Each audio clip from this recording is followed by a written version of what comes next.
Le tournage à Porte-Mérion commença le 5 septembre 1966. C'est le réalisateur Don Chaffee qui eut la charge de mettre en boîte le premier épisode, L'arrivée, établissant ainsi les bases visuelles de la série. On recruta des figurants parmi la population locale, et déguisés, ils devinrent les habitants du village pour les scènes de foule. Le tournage avait lieu de 8h à 18h, 7 jours sur 7, à 2 équipes. Après l'échec de la première version du rôdeur, un hovercraft mécanisé qui ne fonctionnait pas, l'équipe eut un trait de génie en imaginant qu'un simple ballon-sonde, mu par des fils invisibles ou filmé à l'envers, pouvait aisément devenir le gardien menaçant du village. L'épisode Liberté pour tous fut tourné à partir du 10 septembre, sous la direction de McGowan lui-même. Les scènes avec l'hélicoptère furent mises en boîte le 14 et le 15, et le 16 furent tournées les scènes du premier épisode nécessitant ce même hélicoptère. Don Chaffee tourna ensuite, à partir du 17, l'épisode The Queen's Pawn, qui deviendra par la suite Échecs et maths, et surtout avec les fameuses scènes du jeu d'échecs géant qui furent réalisées les 20 et 21 septembre. L'épisode suivant à être tourné fut Danse de mort avec Mary Morris, les 23, 26 et 27. Puis on tourna quelques scènes de The Chimes of Big Ben et une nouvelle prise pour une scène importante du premier épisode. À partir du lundi 3 octobre commença le tournage en studio à Boreham Wood. C'est dans ces studios anglais de la MGM que furent érigés les décors futuristes de la salle de contrôle, par exemple, imaginés par le décorateur Jack Champan.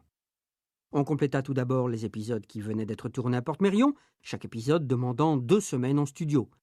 Danse de mort fut donc terminé fin novembre, ensuite ce fut le carillon de Big Ben, qui utilise beaucoup de décors recréés en studio. Dès la fin de ce tournage, l'acteur Leo McKern revint pour l'épisode suivant, Degree Absolute, devenu ensuite Il était une fois. Tourné en huis clos dans un décor unique, cet épisode devait à l'origine conclure la première saison de la série. Le tournage se poursuivit en studio avec l'épisode Double personnalité fin décembre.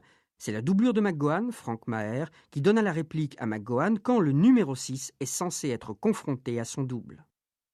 L'enterrement et J'ai changé d'avis furent ensuite tournés en studio, début 67, avec après le fameux épisode Play in 3 Acts qui deviendra A, B et C.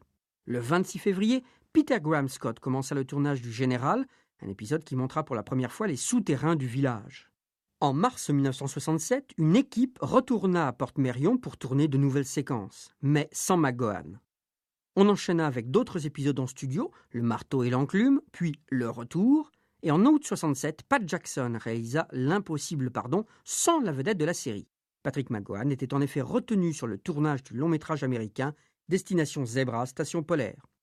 En septembre 1967, David Tomblin, le producteur de la série, tourna en 5 longues semaines Musique douce, replaçant le prisonnier dans un contexte de western, puis La mort en marche, parodiant ce coup-ci les films d'espionnage.